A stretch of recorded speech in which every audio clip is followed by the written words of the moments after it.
Well, we made it to Berlin. It's a very special place for old car guys. There's a lot of stuff inside you can see. Most of the cars are for sale.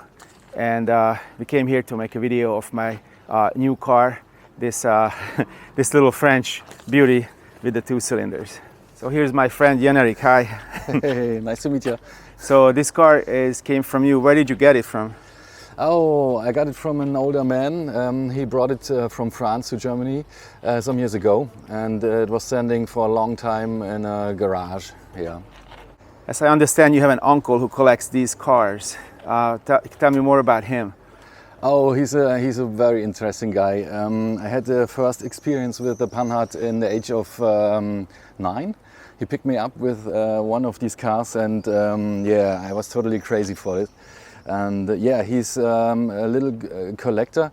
He's got 4 or 5 of them. No one drives at the moment, but he's working on it. And yeah, so I knew this car already, and I fell in love with his color, and I like this design. It's a very special design, and I like also the technology. So it's a great car. And the reason why we know each other, because you came to the US with a Trabant and you drove across Route 66 all the way to San Francisco. So just in a nutshell, would you tell us how did that come about and what did you do? Yeah, well, it was a charity drive for a little girl called Kate with the butterfly disease, and Peter was so kind to help me to realize this whole project, to collect donations for the girl, and yeah, it was a crazy drive. Now Peter's got my Trabant, and yeah, I'm looking forward what happened in future with us.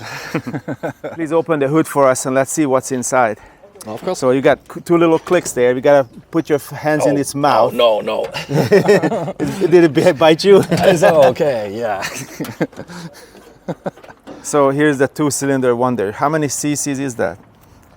How many cubic centimeter? Oh, I don't know. We don't know.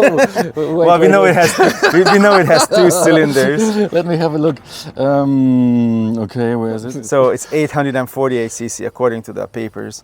And yeah, I apologize for that. We got 2 cylinders though, that's for sure. It's a 4-stroke engine, and the springs, the valve springs, are actually torsion springs on it. And question, do you know why is it called the PL17? What is it stands for? Oh no, you asked me this already yesterday and I forgot it again. Okay, so what it's complicated. Okay, so like everything else in France, it's complicated because the way they say the phone number is always an equation. So it's 6 persons, yeah, 6 liter for 100 kilometers for gas consumption, and 5 taxable horsepower. That's how the 17 came together. Okay. So the PL is a Panhard Levasseur, and I think there is a sign on it on the back where it says that. It's right over here. Yep, PL 17. That's the one. So the reason why this car only needs 2 cylinders because it's so efficient, so aerodynamically efficient, that even though it's only got 2 cylinders, it runs really nice, and it can actually. How fast did you go the fastest with this? 120. 120 yeah. kilometers per hour, not miles an hour. It could run 135, I think, but you don't want to do this. You don't want to do it. It's too scary. Yeah. All right, cool. So yeah, nice. So as you can see, the air intake, this is where it sucks the air in. The big shroud is actually mixes that cools the engine, and the 2 exhausts coming out, and the engine mounts, which has big rubber mounts, they actually mounted to the exhaust system on it. And then yeah, the Panhard rod came from Panhard. They invented that system, and it's one of the oldest car manufacturers. Later on got bought up by Citroën, correct? Yeah, in 1967, I think. Okay, you can see there is a pickle jar for the windshield wiper fluid. And then for the brake cylinder also, there's a pickle jar there, so it's pretty cool. Inside it looks like a spaceship. You can see that speedometer in the quadrant up there. It's like a 4 on the tree, not a 3 on the tree. And it's got a bench seat front and back, so basically that's how you can put 6 people in it. So last night we went to a restaurant and 6 of us were sitting in this thing, believe it or not, and the 2 cylinders actually pulled us. The windshield wipers, they they live their own separate lives, and they just like basically go left and right as they please. They surprisingly never touch each other. So pretty cool. Well, what do you have? Do you have any problems with this car right now? Or did you have any problems when you got it? What you went through with it? Yeah, we had to fix some parts. We had to clean up the brakes, of course, because it was standing for a long time. Then we had to renew some wirings, and we had a problem with the ignition. There's a new ignition coil. Is that It's the right Italian word? ignition coil, fancy. Yeah, and a new Distributor. Yes, distributor. Okay, the only problem we've got is that the car doesn't charge at the moment. I don't know why. We'll see. All right, so we'll take it for a spin, and then we'll try to fix it tomorrow. And then there's a very interesting little gadget on it next to the battery. This is the ground cable disconnect. So there is a knob on the dash what you can pull, and it disconnects the ground wire. And then you got to push that knob back in. And next time you show up at the car, you got to pull it out again, and then it will engage the negative cable. So basically, you can take this power the vehicle, turn off all the electricity on the car. It's all aluminum on the bumpers, but not on the body. There were some what were made out of aluminum, but they were made usually for racing. So this is not a race car by any means, but there is a race car for sale in the US down in Florida. So if you're interested in buying one of these, look it up. I think it's on Hemmings and all over the place. Now that one is a prepped race car. So now I guess we're gonna just close the hood park, and we're gonna go look around inside. Right now I'm on a road trip with my son with this 1966 1500, and we made it here no problem from Hungary, and then from here on we're gonna head over to France and then down to Spain with it. It runs really good so far. So let's go inside and look around. What kind of vehicles can we see around here? So we're gonna leave the Panhard and the Fiat in the parking lot, and we're gonna head inside, look around.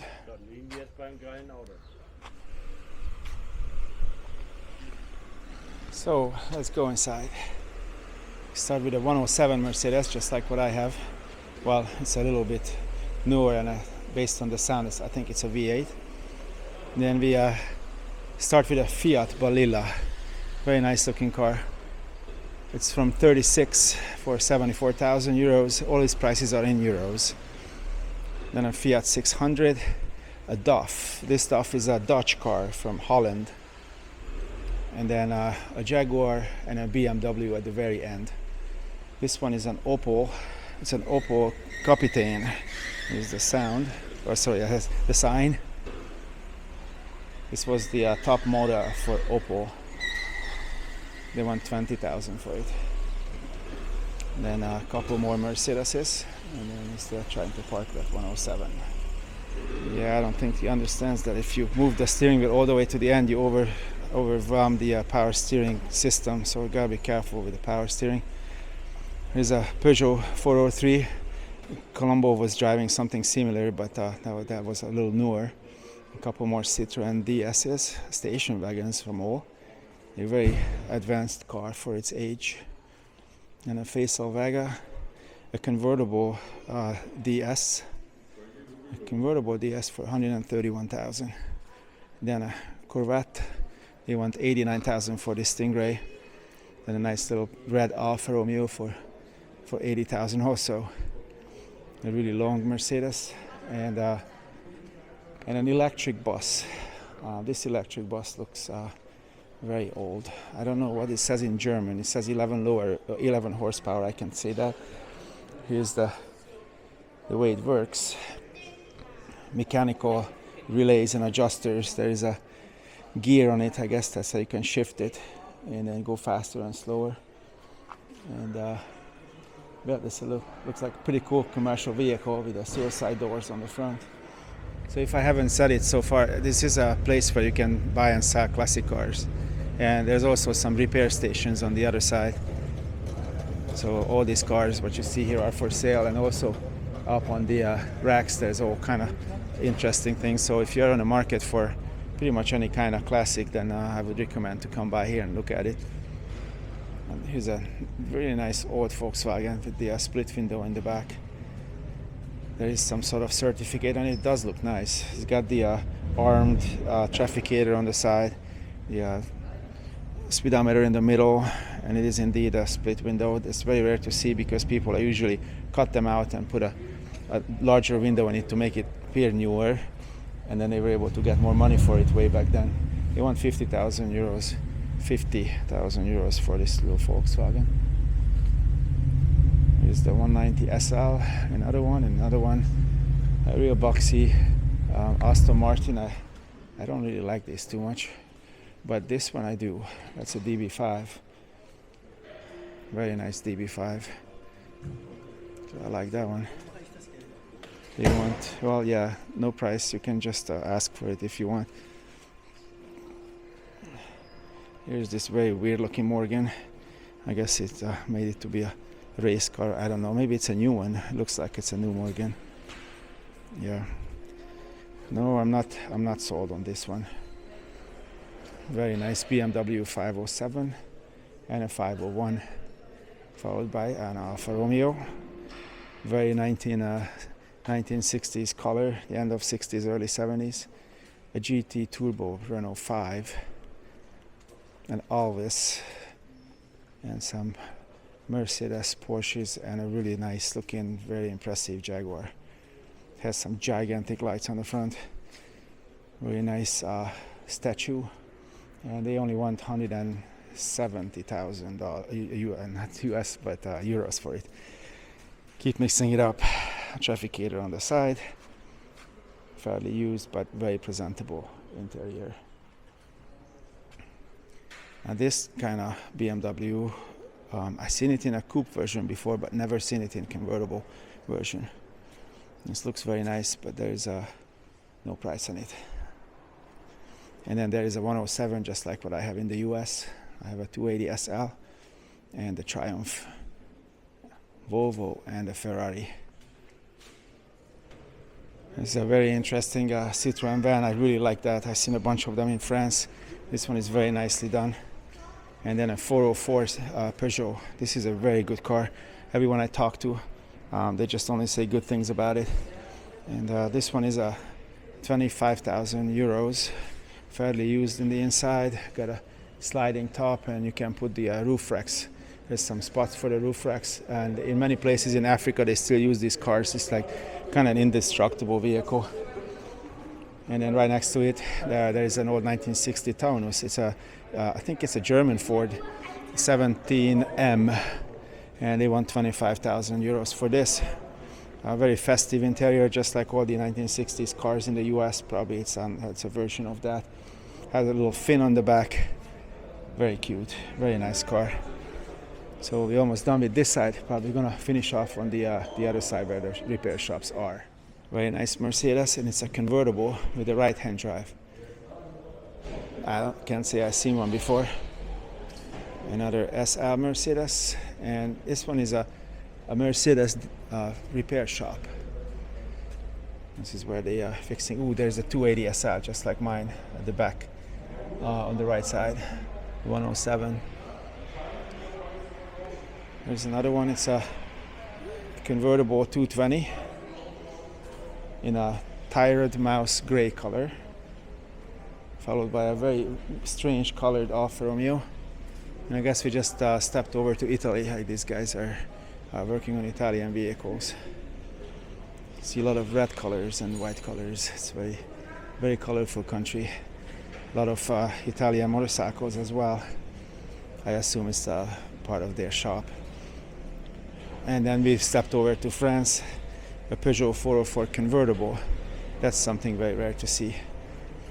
There is a tiny little car. It's an Ardax for 18,000 euros. It's like a mini car. And then the other one is a Camon from 55. They want 9,000 for that one. This thing is super nice. I wanna have to show it you in the front, because I don't think I can pronounce what it's called, so we're gonna read it. Very nice looking lines. Look at those hubcaps. And here's what it is for 128,000. I promise you I can't pronounce it, but there it is. Yeah, very nice. front grille, everything. So they're working on a DS right now. But this is the French car repair shop. This one is also a French car for 57,000. It's a Grand Router. I don't know, I can't pronounce it. There are some newer vehicles. A new MG. I don't think they sell these in the US. And then some Ferraris. And a truck, fire truck, somewhat similar to what I just got, but mine is not a fire truck, mine is a flatbed. So it's gonna be time to pick it up when I go back to Kentucky. See some nice new cars, Ferraris and a Bugatti on the side. It's a very interesting. Ran on 16.4. Here are the specs on it if you're interested. Some more Jaguars, an Alfa Romeo, a Ferrari just like what Magnum drove but in a different color. Very nice coupe Volvo. Our club president Dale has one of these. And a 404 station wagon. I like this car. I don't like the color of it, but the rest is really great. With the original roof rack, it goes into those slots what they have in the roof, factory installed. Nice back. A Mercedes and another Mercedes, and there are some pictures showing you how it looked like. And this is where we are, an old tram station. You can see some more cars up in the top. There's a Jaguar Food. That's a Jaguar Coupe. Now you don't see that every day. And then a 120 XK. And we're gonna continue on. There's several cars up on the second floor. It would be nice to see them, but it's really hard to get up there. Here's an interesting electric Volkswagen. It looks like a coupe, and it's getting charged. I've never seen such a thing. I did see in this one. It's a Lancia Delta HF Integrale. It's basically a street version of the race car, 4x4, a lot of horsepower. Then a Porsche repair shop. I know in the US you guys say Porsche for some reason, but we are in Germany, so these are Porsches just because we are here. A beautiful BMW up there. Yeah, crazy. And here's a British repair shop with an Italian car in there with Polish license plates. Yeah, so put that together. It's called a Fiat Jolly over there. They made it for the beaches. Not, beach is next to the ocean. And then here's a beautiful Jaguar. And I just walked into their picture. A Corvette race car. And then we're gonna finish the lineup with a 190 SL and a beautiful BMW. BMW usually didn't paint their cars red, but this thing looks absolutely gorgeous in this red color. It's a mere 190,000 euros. If you ever want to buy a car in Europe, it takes about $3,000 to bring it back to the US, plus some insurance. If you have some car like this, you probably want to put insurance on it. Also, if I would buy something for 190,000 euros, I probably would ship them with airplane, not with a boat, because they could get damaged in the shipping. But if you buy something newer or normal car, then it's probably about $3,000 to bring it in. Well, tomorrow we're gonna go back to my friend's house and we're gonna try to repair that Panhard. Let's take it for a spin, see how it drives.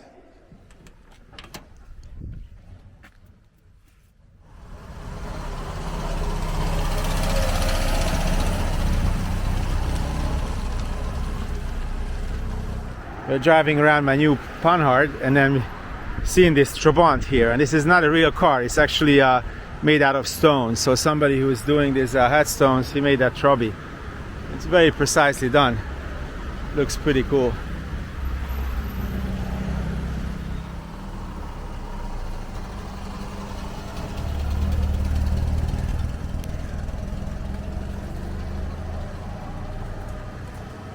So now if you drove the car, you can see there is no charging, so we're gonna try to address that problem. Well, let's open up the hood. I'm gonna go into its mouth, and the whole thing opened up. And now you can see there is the voltage regulator, and the voltage regulator has some ground wire which is really dirty. So I think I'm gonna start with trying to clean the connectors, and see what happens. And if that doesn't fix the charging, then we're gonna take the generator out, and we're gonna look over the brushes and other things inside. We got a second one. If this one should not work, we have got a second one to try. So this is a voltage regulator. Pretty cool. It says Paris on it. So made in France. Maybe that's why it's not working. Anyhow, so we're gonna first check the connections, and not gonna change the voltage regulator because that actually set up for the generator. You have to adjust it once you install a new one or another used one. Here's a dome light, and we got some balls here, what is good for the end of the transmission lever. You just have the thread in it a little bit larger what is in there, and then some armrest with their screws. So it's gonna install the armrest now, and then I'm gonna start cleaning connections. I've cleaned up the voltage regulator, and the voltage regulator is ground wire, and then now nothing happens, so it's no change, still no charge. So I'm gonna take this one and clean that one up too. This is the big positive what goes on the generator. If that doesn't help, then we're gonna get the generator off. That's the next thing. I've removed the 2 bolts on the top and the bottom, and 2 nuts on each side, and now we can remove this shroud, and I can get to the generator and the generator belt. Actually, that's what I really need to get off. So now I can take the big bolts off, loosen up the generator, and get it off. But before we do anything, I'm gonna take the battery terminal off, just to make sure we don't touch anything. So I was able to remove that really long bolt what's going through. There's a hole actually on the shroud, which allows you to get in with a wrench there and remove this long bolt, and then a nut at the end is actually welded to the generator over there. So it's out. So here's this wonderful generator. I took off the 2 nuts what holding this back plate on. You can see there is a little oiling port to oil the shaft or the bearing or the bushing, and then I'm gonna try to force this off. There is a little mark in it where this lines the whole thing, so I'm gonna get a little screwdriver and start getting it off. You can see the 2 carbon brush, one here, one there, and there's a lot missing, so there's not much carbon brush left on this side. So I have a feeling that's going to be the problem with it. I'm looking at it a little better, and it very much looks to me that this one is put in reverse, because this one is okay, this one is not okay. So I guess it's just been put in reverse. So let's try to turn it around and see what happens. Now that I changed the orientation of this wire, what comes out, now it works perfectly. See, it goes in and out. This thing goes in and out. So I think that was the problem. Somebody put it together the wrong way. The housing was put on incorrectly. It was 180 degrees off. And this one was really dirty. So now we developed a technique where he is turning it. I can just put the sandpaper there and clean it all up. So once it's all clean, we're gonna put it back correctly. Hopefully it's gonna work better. One more thing I'm doing is I'm cleaning out these gaps. There was a lot of carbon deposits there, and they could short this out. Technically, it would be nicer if you could have a lathe machine. I mean, in the lathe machine, we could like turn it down, but I think it's still fine for what I wanted to do. So here's the little hole in it. There is a hole there, and there's an out dent on the housing. This will orient the whole thing properly, and it was 180 degrees off, which is not good. So we're gonna put it back correctly. We're gonna put the 2 carbon brush on nicely, and then we're gonna grease this up a little bit, and then let's hope for the best. So here's the generator is properly put together.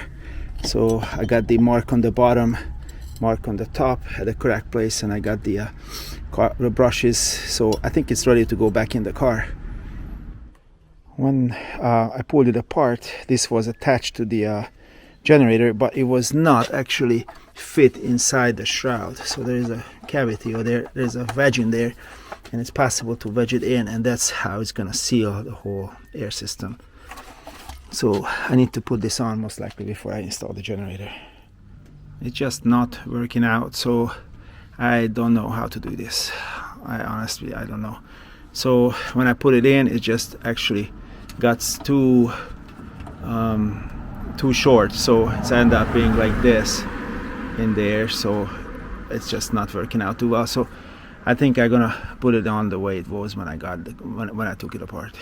If any of you had panhard or fixed this or know how to do this, please send me a message, even if it's in French. I would love to hear how to put this on. It looks like it goes between, I don't know if the larger one inside or this way, but most likely this way, but I just don't see how it's gonna work. I was able to reach it with this pipe wrench and whatever that is, I don't know what it is. And then I'm gonna put in the small bolt, and then we're gonna able to move this up and down to tighten up the belt. Since we are in Germany, I can see everything is good and tight. I'm gonna have to put something in here because we're losing air through this hole. So very surprisingly, my friend had a whole bunch of these rubber gromlets. So I'm just gonna use one to plug that hole with, and then I can reinstall this cover. Well, here's the moment of truth. You can see that amp gauge over here on the left, just like in a Model A or a Model T, is showing you which way does the current flows. Does it charge and flows into the battery, towards the battery, or does it discharge and you're losing the electricity from the battery? So let's start it up and see what happens. When it's on idle, there's no problem if it's on 0, but when you add gas, it should start going up a little bit at least. So let's see what happens.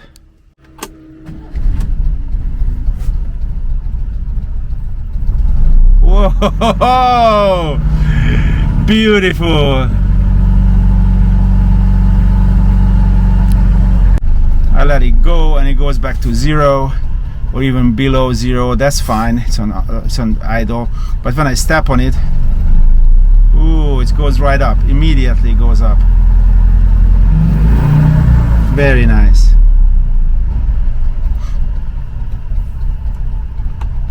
Now the lights are on, and with that even perfect. Well, the repair is successful and the patient survived. I guess the car is good to go. Probably gonna take it for dinner tonight. Now that this old geezer is fixed, now we're gonna take it for dinner. All 6 of us, 2 kiddos, 3 adults, and my son, who's also almost an adult.